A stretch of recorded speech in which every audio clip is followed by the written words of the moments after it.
What if I told you that your anger could be your greatest ally? Not when it controls you, but when you understand it, when you learn to ride its current without drowning in it, when you take that burning force, that ancient primal eruption inside you, and instead of letting it destroy, you let it illuminate. Anger, after all, is not a flaw. It is not an intruder. It is a part of you. The question is not whether you will feel it. You will. The question is, what will you do with it? There's a story I carry with me about a soldier named Remus. He was once a quiet boy, son of a stonemason, hands rough from lifting and carving granite. His father died young, crushed beneath a quarry collapse, and the men who caused the accident paid no price. At 13, Remus felt a rage he didn't know how to name. It stayed with him, grew, matured like wine in a cracked cask. By 20, he had joined the legions not for duty, but for vengeance. The idea of justice kept him sharp, but the weight of his anger made him cruel. Then, one day, his general asked him to sit beside a prisoner, not to beat him, not to interrogate him, just to sit, observe, listen. The man was frail, old, a philosopher accused of sedition, but he spoke not of politics, only of breath, of stillness, of the way a man's face changes when he chooses not to react. 3 days passed. Remus said nothing, but something shifted. He watched the prisoner breathe slowly, even as his death sentence loomed. He watched the man smile at the guard who spit in his direction. He watched serenity in the face of injustice. When the sentence came, Remus asked to carry it out himself, not in cruelty, in silence. And when he did, he held the old man's hand. The philosopher whispered just one thing before the final breath left his lungs. Do not let the fire choose its direction. You must be the one to build the hearth. And then he was gone. Remus never forgot those words. Neither did I. And now, neither will you. Because today we face one of the hardest trials a Stoic must endure. Not the loss of fortune, not betrayal, not even death, but anger, the fire, the shaking hand, the clenched jaw, the storm of why and how dare they. And this isn't fair. That, my friend, is the crucible of your character. So let us begin where every fire begins, with a spark. Anger is a reaction, a reflex of the soul. It erupts in the gap between expectation and reality. You thought they would respect you. They didn't. You gave them trust. They broke it. You believed in justice and watched it collapse in front of you. That gap between what you hoped for and what you received is where the fire begins. But here is the first truth a Stoic must understand. Anger is not evil, but it is dangerous. It is the flood that breaks dams. It is the lion that can protect or devour, and without mastery, it will always lead you to ruin. Seneca, in his essay De Ira, on anger, calls it a temporary madness. And he was right. For what else can explain the way our vision narrows, our breath shortens, our words become blades? And yet, what if we could slow that madness down? What if we could hold that moment, the instant before eruption, and decide? Not suppress, not deny, but decide. To guide the fire, to shape it, to speak from it, but not as its prisoner. That is the Stoic way. But before we can master it, we must sit with it. When anger rises, when you feel your heart pounding, your face flushing, your voice tightening, you must ask, what am I trying to protect? Because anger, more often than not, is the bodyguard of pain. It stands in front of a wound. It says, don't come closer. Don't look here. And so we lash out. not because we are strong, but because we are afraid. Afraid of vulnerability, afraid of being seen, afraid of being powerless. That is why the Stoics tell us, know yourself first, always. Because if you do not understand your anger, it will pretend to be strength when it is merely fear wearing armor. And what does that fear protect? Your ego, your pride, your unexamined need to be right. But once you strip those away, you begin to see the root, the father who never listened. The betrayal that taught you silence is safer than honesty. The humiliation you never got to answer. Anger is memory set on fire, and a Stoic, like a surgeon, must trace it back to its origin, not to relive it, but to disarm it. In Rome, during a hot summer, there was a senator named Gaius Flavius, a man of immense influence and short temper. One day, after being insulted in the forum, he ordered the execution of a poet who mocked him. The people murmured, then protested. He had gone too far, but Flavius was too proud. He justified it, claimed it was for the good of the Republic. That night, he could not sleep. He walked to the edge of his villa, overlooking the Tiber. His old tutor found him there, sitting in the dark, muttering. The tutor asked, "Was it worth it?" Flavius said, "He humiliated me in front of everyone."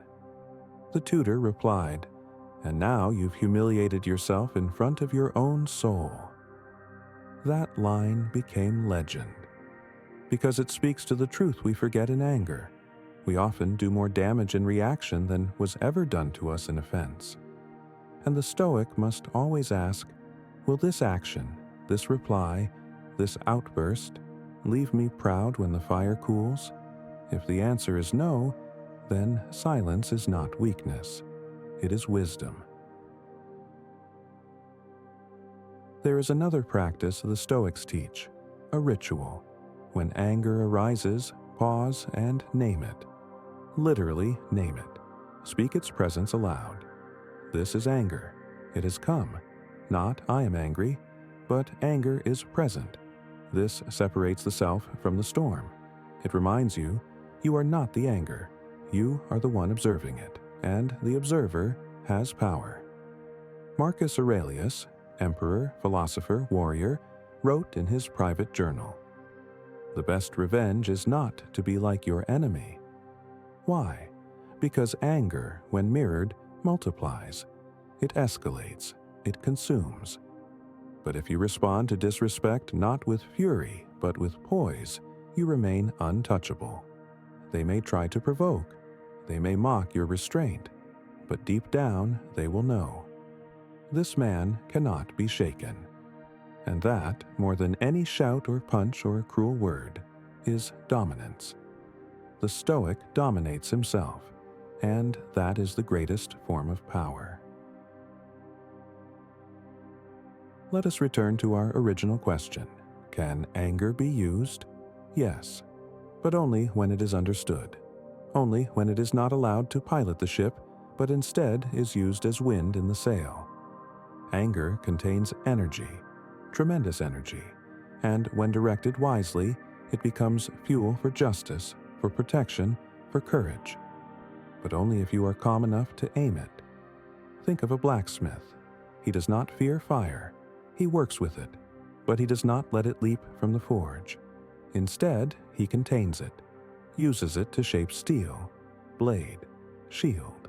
Article, your anger, is your forge. But will you use it to create or to burn? That choice defines the Stoic. There's a final story I'll leave you with before we continue into deeper waters next time. A boy named Aelius once came to Epictetus, shaking with rage. His brother had lied about him in front of their teacher, mocked him. Everyone laughed. He said, "I want to hurt him. I want to make him feel what I felt." Epictetus smiled gently. "Then you have already lost," he said. The boy blinked. Why? Because he made you abandon yourself. The boy frowned. Epictetus continued. He stole a moment from your pride. But you are about to give him your soul. And that, dear listener, is where we leave this first chapter. The fire is real. It burns hot. But the Stoic does not fear it. He steps into it, unflinching, not to be consumed, but to become its master. There is a moment after the fire flares when silence follows, a moment when the shout echoes out and fades, when fists unclench, when the rush of blood no longer drowns thought. And in that moment, something ancient stirs inside the quiet mind. Shame, regret, clarity, because anger, untamed, always leaves a residue, not just on the one who received it, but on the one who unleashed it. It costs something. But what if it didn't have to? What if the moment after the fire could be a beginning rather than a wound? That is the art of Stoic alchemy. Not the denial of anger, but its transmutation. Not, I must never feel it, but rather, when it arrives, I must know exactly where to place it. Let's begin there.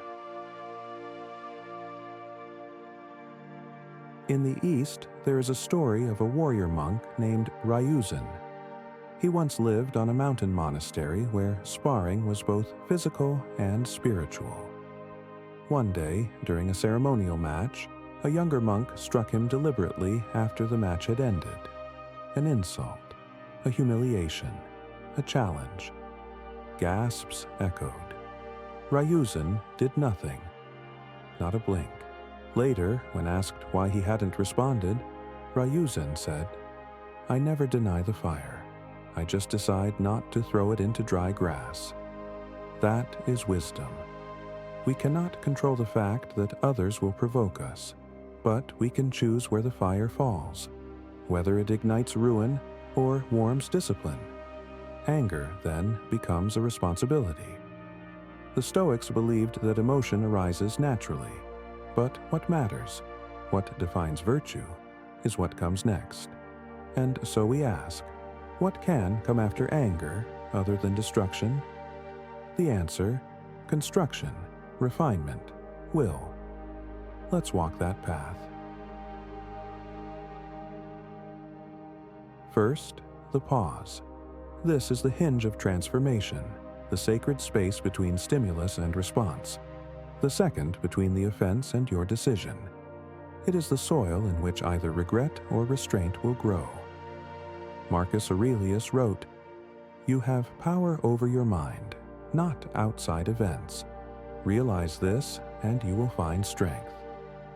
Anger is triggered by an external event. Someone cuts you off, insults you, betrays you. But whether it takes hold of your soul, that's internal. That's yours. And the pause, it's your weapon. The first practice is awareness of sensation. Your body tightens, your thoughts speed up, your voice rises in your head. When you sense this happening, say silently, "This is a test, and I am being observed by myself." This internal observer is the foundation of Stoicism. The part of you that is not the emotion, but the one watching the emotion arise. And when you strengthen that observer, anger begins to obey. Second, the channel. Once the pause is in place, the Stoic does not bottle up the emotion. He doesn't shove it down into denial. He redirects it. There's a story in the discourses of Epictetus about a man who came asking how to stop his rage at the emperor. Epictetus did not say, "Let it go." He said, "Write." He instructed the man to spend 3 hours each day composing letters, not to the emperor, but to himself, explaining why justice mattered, why truth mattered, why betrayal hurt. And through this channeling of fury into thought, the man became a writer, a teacher of philosophy. Because writing, like breath, gives form to chaos. Your outlet need not be words, It might be physical exertion. It might be creation, art, woodwork, music, discipline in the gym. It might be service, transforming anger at injustice into action. But the Stoic never lets anger rot inside. He gives it a path, not toward others, but toward meaning. That's the alchemy. Third, the reframe. This is the most advanced tool and the most liberating. It is the art of seeing offense differently. Seneca wrote, "We are more often frightened than hurt, and we suffer more from imagination than from reality." You believe you've been disrespected, but is that certain? Was their action about you, or about their fear, their insecurity, their immaturity? Reframing is not about excusing cruelty. It's about freeing yourself from its grip. The Stoic asks, what else could this mean? Did they cut me off in traffic because they hate me, or because they are panicking over an emergency? Did she speak harshly because she's cruel, or because she's afraid of being abandoned? Did they ignore me because I'm unworthy, or because they're overwhelmed by their own shame? This isn't naivete, it's sovereignty. The mind that can see beyond its own ego is a liberated mind, and liberation is the end game of Stoic anger. Let me offer another tale, from the battlefield this time. A commander named Callias was once betrayed by his second-in-command. The man led a unit into danger without orders, costing lives and nearly causing collapse of the flank. When Callias returned to camp, his officers demanded retribution, a public shaming, stripping of rank, humiliation. Callias did none of those things. He summoned the man, sat with him alone, and asked, "What were you trying to prove?" The soldier broke down. He wept. He spoke of his father, a general who never believed in him. He had acted out of desperation, not strategy. Callias paused, then said, "You've already been punished by your need to prove something. You'll command again tomorrow, but this time as a man who listens." That act, mercy instead of rage, bound his troops to him for life, because strength without cruelty is unforgettable. And Callias knew. Punishment would have made him feared, but restraint made him revered. This is Stoicism in action. Now, some exciting news. Our channel now offers a members club. By joining it, you'll unlock exclusive benefits, deeper content dives, and personal insights. Join us on this journey, and let's build a meaningful life together. And I also humbly ask you to leave a comment, as it helps my channel immensely. If you do not know what to comment, just write "better every day," so I know you reached this far. And don't forget to subscribe for more content like this.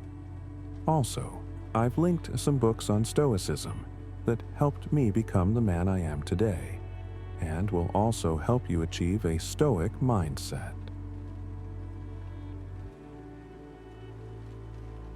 Let's pivot to the daily. What do we do when our anger isn't about betrayal or death or epic injustice, but the small, relentless provocations of daily life? The sarcastic colleague, the rude stranger, the social media insult, the repeated disrespect in conversation. The answer: practice micro-resilience. Each instance becomes a repetition at the gym of the soul. The Stoic mindset does not see each annoyance as a curse, but a rep, another chance to train. He spoke over me again. Breathe. Do not raise your voice to be heard. Speak slower, firmer. Make your presence undeniable, not louder. They mocked me online. Good. I now see their weakness, not mine. I will not respond to earn the attention of someone who uses shame as their currency. She lied to me again. I see. Now I know her pattern. She has revealed herself. That is information. I am now stronger. This internal dialogue, this shift in lens, is the architecture of Stoic inner power. You do not deny that the world can be cruel. You simply refuse to let it rearrange who you are. A final reflection, drawn from the night sky. When you look at the stars, consider how long their light has traveled. Some of the stars we see now are already gone. Their light just hasn't finished fading from view. Anger is like that. Often, when you flare up, you're responding not to what is in front of you, but to old wounds, ancient humiliations, echoes of moments long past. The Stoic learns to ask, is this about now, or is this the light of an old star? This question alone can save relationships, save dignity, save peace. Because not all rage is present time rage.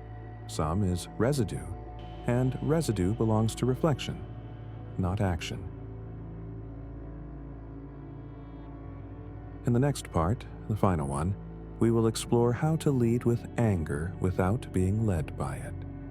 We will learn how the Stoic transforms anger into strategic influence, emotional gravity, and moral strength. But for now, carry this with you. You are not weak for feeling rage. You are strong when you choose what to do with it.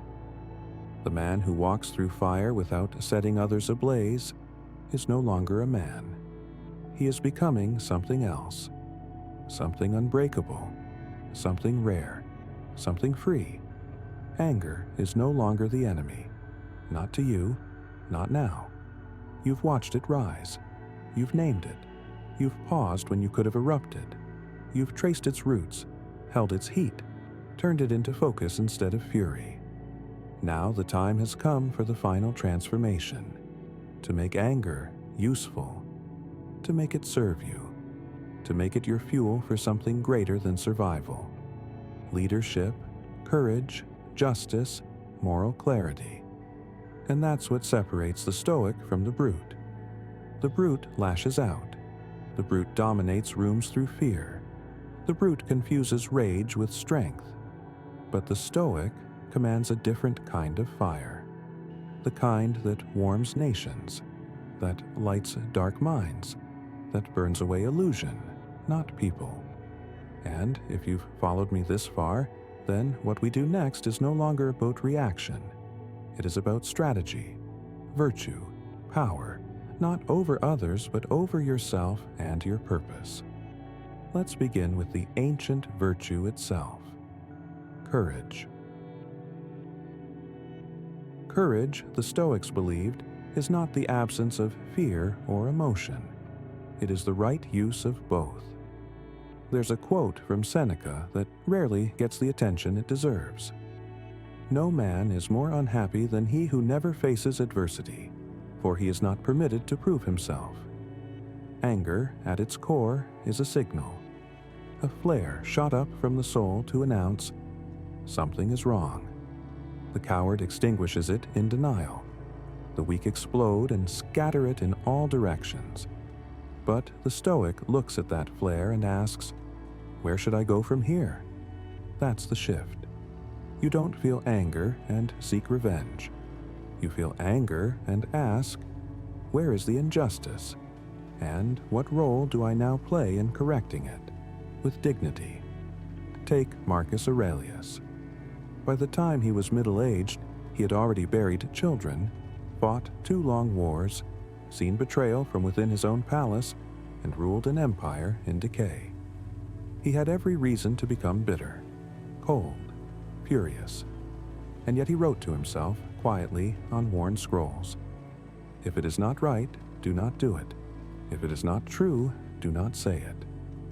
And when the Eastern general Cassius rose in rebellion, a man Marcus had once trusted, there was no wrathful purge. Marcus wept, and he forgave. He marched east to secure Rome, not to humiliate Cassius, but to restore order with the least amount of blood. That was leadership. governed not by ego, but by principle. He used the anger to move, but not to destroy. That is your model. Now let us speak plainly. There will be times when anger rises not because of injustice in the world, but because of failure in yourself. You didn't keep your word. You let distraction win. You betrayed your own standards.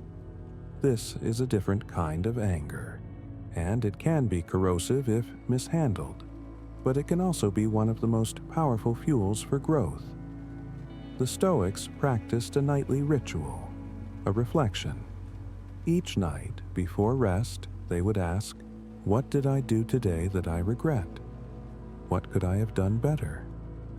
What shall I do differently tomorrow?" And when the answers stung, they didn't collapse in self-hate.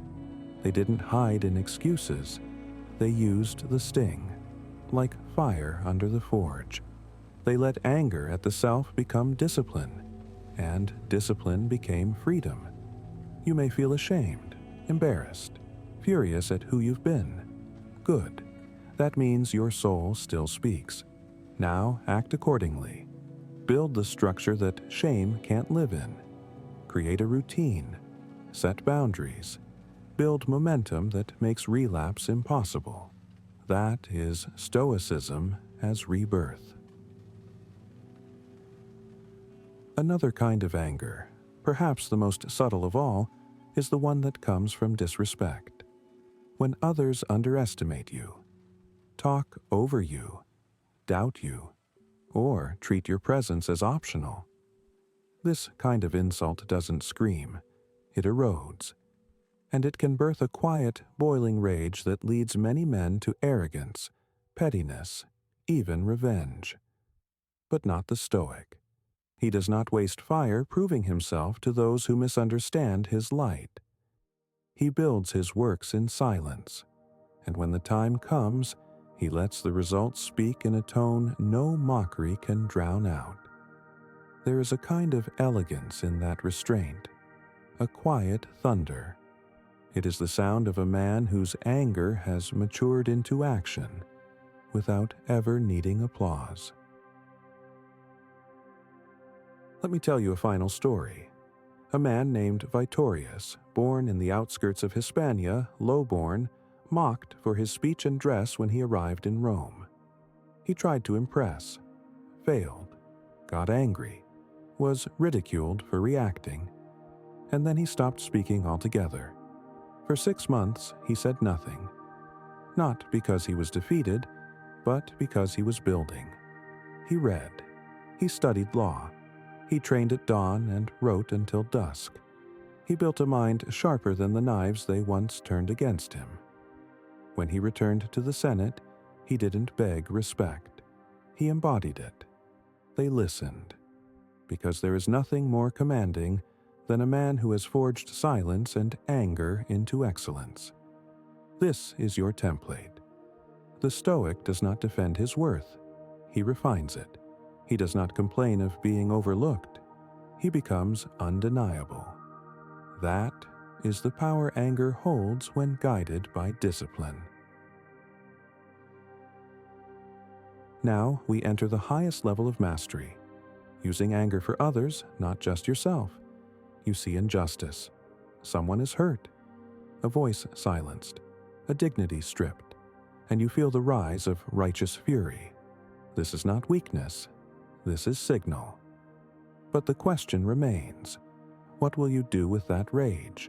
Will you vent on social media? Will you shout into a storm and wait to be heard? Or will you act? The Stoic doesn't waste anger on visibility. He turns it into virtue in motion. He funds. He organizes. He protects. He builds something no amount of cruelty can dismantle. This is not about being seen as noble, it's about being effective. The man who feels for others and responds not with noise, but with precision, becomes more than a man. He becomes an agent of order in a chaotic world. And what better use of anger is there than that? Before we end, there's one last dimension we must face: anger in love, because nothing evokes it more reliably than those we open ourselves to. They disappoint us. They betray our trust. They weaponize our past or abandon our future. And the anger we feel then is volcanic. The Stoic does not pretend he doesn't bleed here. He simply bleeds with clarity. He asks, was I clear in my expectations? Did I ignore the red flags because I hoped for potential? Was my love conditional, or was it self-forgetting? And most importantly, do I want to preserve this relationship or preserve myself? Anger in love can either be a mirror or a grave. It can show you what matters, or bury you in resentment. You must choose, but never forget. No person, no matter how intimate, has the right to remake your character through pain. Hold your line. Speak without venom. End with honor if it must end. Walk away not to punish, but to protect your soul. That is Stoicism in heartbreak, and it is perhaps its most beautiful form. So, now we stand at the end of this journey, not free of anger, but finally fluent in it. You understand now that anger is not evil, that it is a messenger, that it must be paused, reframed, and channeled, that it can be sculpted into courage, discipline, justice, even love. You understand that to master it is not to erase it, but to harness it, as Marcus Aurelius did, as Epictetus taught, as Seneca modeled, as you now can. You will still feel the fire, but you no longer fear it. You welcome it, respect it, and shape it into something sacred, not a torch for destruction, but a lamp for the path ahead.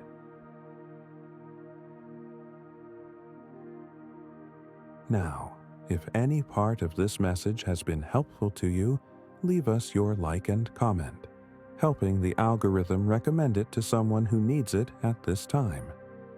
Don't forget to subscribe so you don't miss new videos. And if you look through the videos we've already uploaded, you're sure to find something to take with you. Have a good day.